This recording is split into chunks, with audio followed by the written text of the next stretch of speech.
était très loin de l'homme. C'est-à-dire que c'est un homme sans... Lorsque les noms de Thierry Ardisson et de Audrey Crespo-Mara ont commencé à être associés dans les médias, beaucoup à Paris ont d'abord cru à une rumeur improbable. Dans le paysage audiovisuel français, tout semblait les opposer.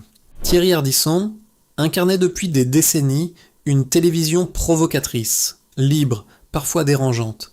Avec son costume noir devenu presque mythique, son ironie tranchante et ses interviews imprévisibles, il avait bâti une réputation unique, celle d'un animateur capable de bousculer les codes et de pousser ses invités dans leur retranchement. Certains l'admiraient pour son audace et son intelligence, d'autres le critiquaient pour ses provocations. Mais une chose était certaine, Ardisson était une figure impossible à ignorer.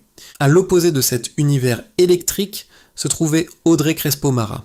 Journaliste respectée, connue pour son calme et sa précision, elle incarnait une autre vision de la télévision. Sur le plateau du journal télévisé, sa voix posée accompagnait les Français à travers les crises politiques, les drames internationaux ou les bouleversements de l'actualité. Là où Ardisson provoquait et déstabilisait, Audrey expliquait et rassurait. Elle ne cherchait pas le spectacle, elle cherchait la clarté. Dans un monde médiatique souvent dominé par le bruit et la vitesse, elle représentait une forme de rigueur presque rare. C'est précisément pour cette raison que leur relation a surpris tant de monde. Comment ces deux univers pouvaient-ils se rencontrer ?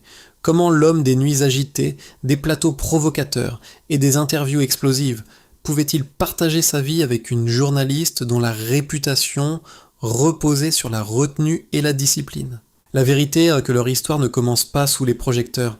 Elle ne naît ni dans un scandale, ni dans une déclaration spectaculaire. Au contraire, leur relation se construit loin des caméras, dans une discrétion presque totale. Ceux qui les ont observés de près racontent donc que leur complicité s'est développée à travers de longues conversations sur un sujet qui les passionnait tous les deux, la télévision elle-même. Les archives, les émissions oubliées, les interviews marquantes, l'évolution du paysage audiovisuel français, autant de thèmes qui pouvaient les captiver pendant des heures. Derrière le personnage public de Thierry Ardisson, souvent perçu comme provocateur, Audrey découvre un homme profondément curieux, cultivé, fasciné par la mémoire des images et par l'histoire de la télévision. Et derrière l'image très maîtrisée de la journaliste, Ardisson perçoit une intelligence vive, une sensibilité et une capacité d'analyse qui le séduisent immédiatement. Peu à peu, ce qui n'était qu'une curiosité réciproque devient une véritable complicité. Lorsque leur relation devient publique, elle intrigue le milieu médiatique. Beaucoup s'interrogent sur cet équilibre improbable entre deux personnalités si différentes. Pourtant, au fil du temps, leur couple semble déjouer toutes les prévisions. En 2014, ils choisissent de se marier, mais fidèles à leur nature, ils le font sans spectacle ni mise en scène médiatique. Leur union se déroule dans une discrétion presque étonnante pour deux figures aussi connues de la télévision française. Pour ceux qui les connaissent, cet équilibre repose justement sur leurs différences. Thierry apporte l'audace, la liberté de ton, l'énergie créative. Audrey apporte la stabilité, la mesure et une forme de sérénité. Ensemble, ils forment un couple inattendu, mais étonnamment solide, comme si chacun apportait à l'autre ce qui lui manquait. Mais aucune histoire d'amour, même la plus solide, n'échappe au passage du temps. Au fil des années, la vie va mettre leur relation à l'épreuve d'une manière que ni Thierry Ardisson, ni Audrey Crespo-Mara n'avaient réellement imaginée. Et cette épreuve va transformer leur histoire intime en un récit qui, bien malgré eux, bouleversera toute la télévision française. Pour comprendre l'histoire entre Thierry Ardisson et Audrey Crespo-Mara, il faut d'abord comprendre qui était vraiment Thierry Ardisson. Car derrière le costume noir, derrière les lunettes sombres et l'ironie permanente, se cachait un personnage bien plus complexe que l'image que la télévision renvoyait. Avant de devenir une figure incontournable du petit écran, Ardisson n'était pas destiné à la télévision. Dans les années 1970 et 1980, il se fait d'abord un nom dans la publicité. Créatif, provocateur, toujours à la recherche d'une idée qui choque ou qui amuse, il comprend très tôt une chose essentielle. Pour attirer l'attention du public, il faut parfois oser là où les autres hésitent. Cette philosophie va devenir la signature de toute sa carrière. Lorsque Thierry Ardisson arrive à la télévision, il ne ressemble à aucun animateur de l'époque. À une période où les interviews sont souvent polies, prévisibles et parfois ennuyeuses, lui décide de faire exactement l'inverse. Il pose des questions directes, parfois dérangeantes. Il laisse des silences s'installer, observe les réactions de ses invités, joue avec la tension du moment. Très vite, le public comprend qu'avec Ardisson, tout peut arriver. Son surnom, l'homme en noir, devient alors presque un personnage à part entière. Toujours vêtu de sombre, avec une présence à la fois élégante et provocatrice, il transforme chaque plateau en une scène imprévisible. Certaines interviews deviennent légendaires.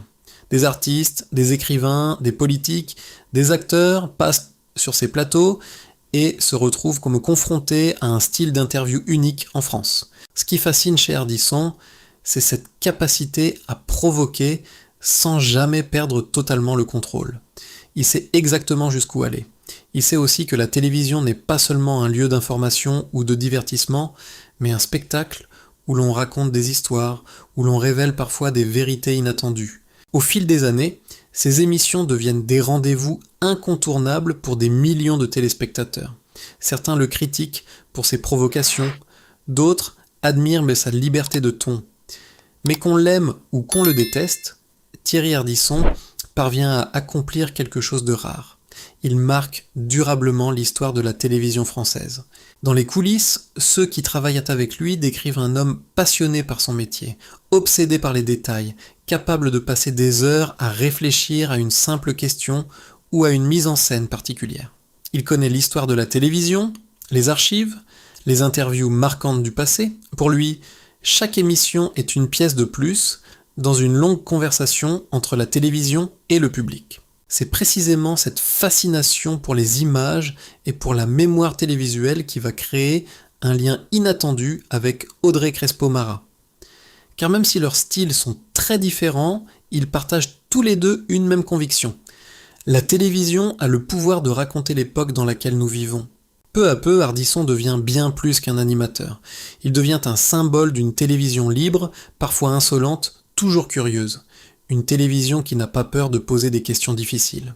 Mais derrière cette carrière brillante, derrière cette image de provocateur maîtrisant parfaitement la scène médiatique, la vie personnelle de Thierry Ardisson reste étonnamment discrète. Et c'est précisément dans cet espace plus intime que la relation avec Audrey Crespo-Mara va prendre toute son importance. Car si Ardisson dominait les plateaux de télévision avec assurance, il existait un endroit où il semblait trouver quelque chose de beaucoup plus rare que le succès, la tranquillité. Et cette tranquillité, il l'a trouvée auprès d'Audrey. Lorsque la relation entre Thierry Ardisson et Audrey Crespo-Mara commence à se faire connaître dans le paysage médiatique français, la réaction est presque immédiate. La surprise. Dans les rédactions, dans les studios, dans les couloirs des chaînes de télévision, une question revient sans cesse. Comment ces deux personnalités si différentes ont-elles pu se rapprocher ?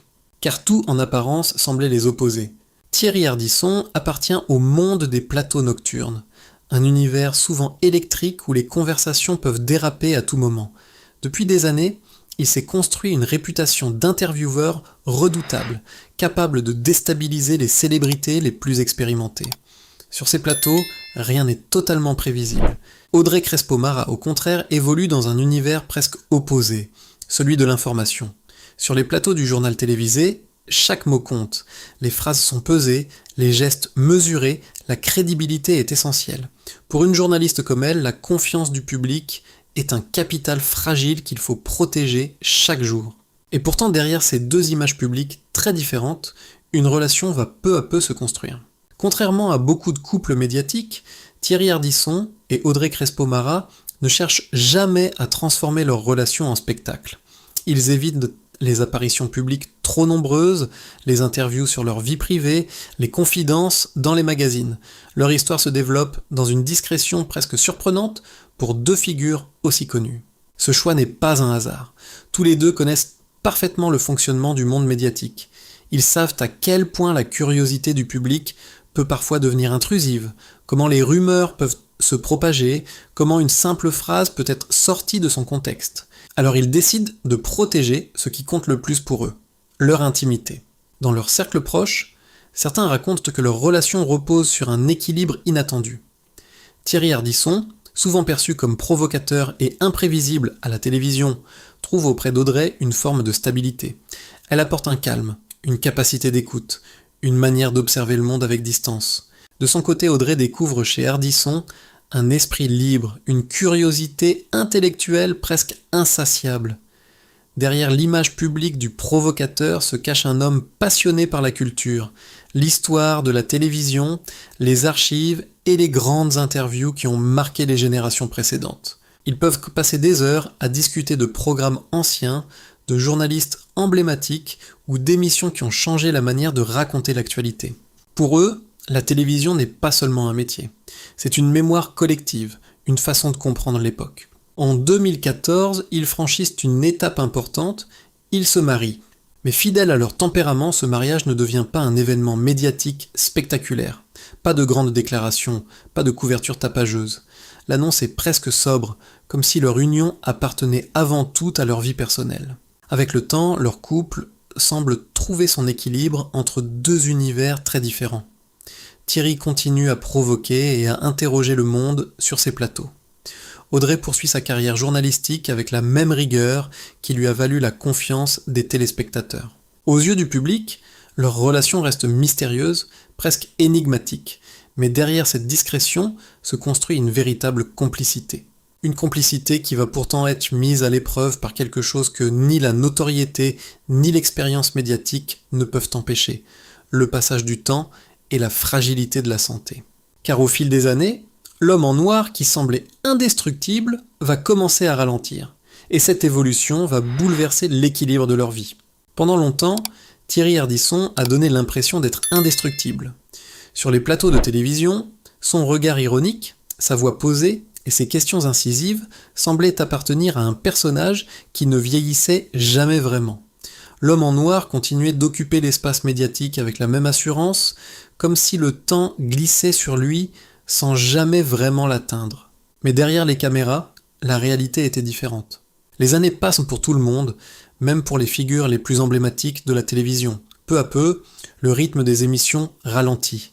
Les apparitions deviennent moins fréquentes. Les plateaux, où Thierry Ardisson régnait autrefois avec une énergie presque provocatrice, commencent à se faire plus rares. Ceux qui le connaissent parlent d'un homme qui reste passionné par son métier, mais qui devient aussi plus contemplatif. Ardisson continue de suivre l'actualité, d'observer la télévision, de commenter les évolutions du paysage médiatique, mais l'intensité des premières décennies laisse place à une forme de recul. À ses côtés, Audrey Crespo-Mara poursuit sa carrière avec la même rigueur qui l'a rendue incontournable pour de nombreux téléspectateurs. Sur les plateaux du journal télévisé, sa voix demeure familière, stable, presque rassurante dans un monde médiatique devenu plus nerveux et parfois plus brutal. Dans leur vie privée, leur relation évolue aussi. Avec les années, la complicité devient plus silencieuse, mais aussi plus profonde. Ils partagent des moments simples, loin du tumulte des studios. Des discussions tardives sur la télévision, sur les souvenirs de carrière, sur les archives qui ont marqué leur génération. Mais peu à peu, une inquiétude commence à apparaître. La santé de Thierry Ardisson devient plus fragile. Rien de spectaculaire au départ. Seulement des signes que l'on préfère parfois ignorer, de la fatigue, des hospitalisations ponctuelles, des moments où l'énergie semble moins présente qu'autrefois. Pour le public, ces détails restent invisibles. Mais pour ceux qui vivent à ses côtés, la réalité est plus palpable. Audrey comprend alors que le temps, qui semblait si longtemps suspendu autour de la figure d'Ardisson, continue en réalité son chemin. Dans ces moments-là, leur relation prend une dimension différente. Ce qui comptait autrefois comme une simple complicité devient un véritable soutien. Audrey protège davantage leur intimité. Elle évite les apparitions publiques inutiles. Elle veille à ce que leur vie personnelle reste à l'abri d'un monde médiatique, qui peut parfois devenir brutal face à la fragilité. Puis vient ce moment que personne ne souhaite vraiment envisager. Un moment où tout peut basculer. Lorsque la nouvelle de la disparition de Thierry Ardisson se répand, c'est tout un pan de la télévision française qui semble soudain s'arrêter. Les chaînes interrompent leurs programmes, les journalistes évoquent son influence, les artistes et les animateurs rendent hommage à celui qui a profondément marqué plusieurs générations de téléspectateurs. Mais pour Audrey Crespo-Mara, ce moment dépasse largement l'hommage public. Il devient un vide, un silence brutal après des années de vie commune. Elle disparaît presque immédiatement de l'antenne pendant un temps. Pas de déclaration spectaculaire, pas d'interview. Ceux qui la croisent parlent d'une femme profondément marquée par la perte, comme si toute l'énergie qu'elle consacrait autrefois à son travail devait désormais servir à reconstruire quelque chose de plus fragile, la mémoire. Car lorsque l'on perd quelqu'un que l'on a aimé, une question surgit souvent. Comment raconter cette personne au monde ?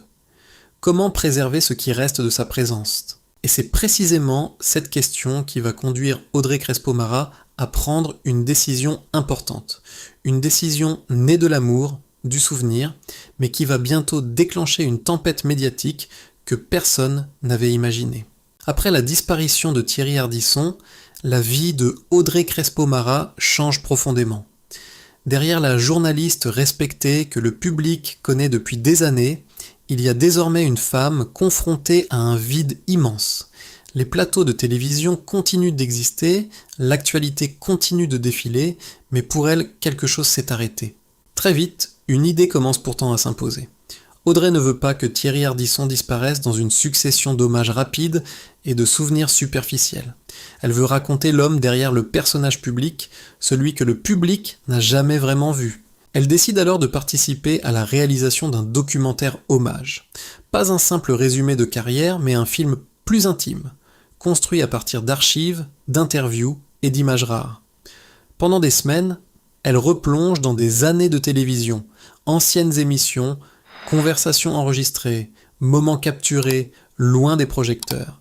Chaque image fait remonter un souvenir, chaque archive semble ramener une présence. Au milieu de ce travail de mémoire, une photographie attire particulièrement son attention. Une image ancienne, prise dans les coulisses d'une émission. On y voit Thierry Ardisson, debout, entouré de techniciens, le regard vif, presque malicieux. Pour Audrey, ce cliché possède quelque chose de précieux. Il montre l'homme tel qu'il était réellement, sans personnage, sans mise en scène. Elle décide donc d'intégrer cette image au documentaire. À ses yeux, c'est un détail presque naturel, une manière simple d'ajouter un fragment de mémoire au film. Lorsque le documentaire est diffusé, l'émotion est forte. De nombreux téléspectateurs découvrent un Ardisson plus intime, plus humain. Mais quelques semaines plus tard, un événement inattendu vient troubler cet hommage. Un photographe affirme être l'auteur de la photographie utilisée dans le film et dépose une plainte pour utilisation non autorisée. Dans le monde du droit d'auteur, la règle est claire, une image appartient à celui qui l'a prise. Très vite, l'affaire attire l'attention des médias. Certains estiment qu'il est injuste d'attaquer une veuve pour une image utilisée dans un hommage. D'autres rappellent que les droits des photographes doivent être respectés, quelles que soient les circonstances. Le débat s'installe alors dans l'espace public. Et au milieu de cette polémique, Audrey Crespo-Mara choisit de garder le silence. Aucun commentaire, aucune justification publique. Un silence qui intrigue autant qu'il alimente les discussions. Car derrière cette simple photographie, une question beaucoup plus profonde commence à apparaître. Lorsque quelqu'un disparaît, à qui appartient réellement sa mémoire ? Au fil des semaines, l'affaire autour du documentaire continue d'alimenter les conversations.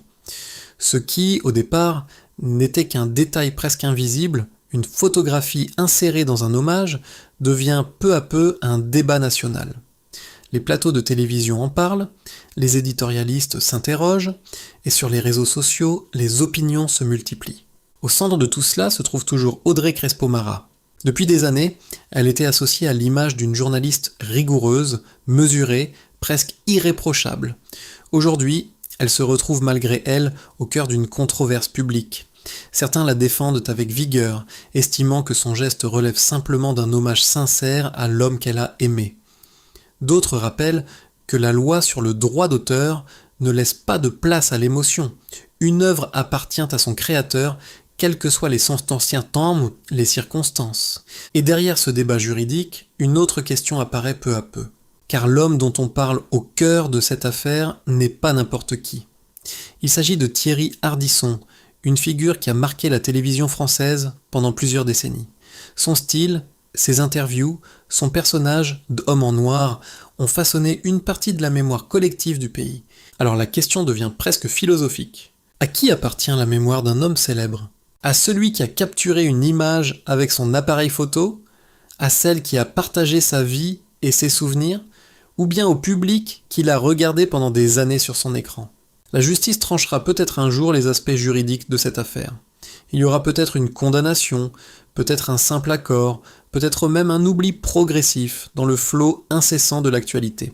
Mais au-delà du verdict, cette histoire révèle quelque chose de plus profond, la frontière fragile entre la loi et les émotions humaines.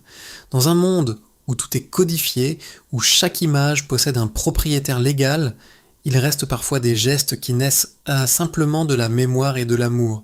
Et au fond, c'est peut-être cela qui rend cette histoire si troublante. Parce qu'elle nous oblige à nous poser une question simple: que ferions-nous à la place d'Audrey Crespo-Mara? Si cette histoire vous a touché ou fait réfléchir, dites-le nous dans les commentaires.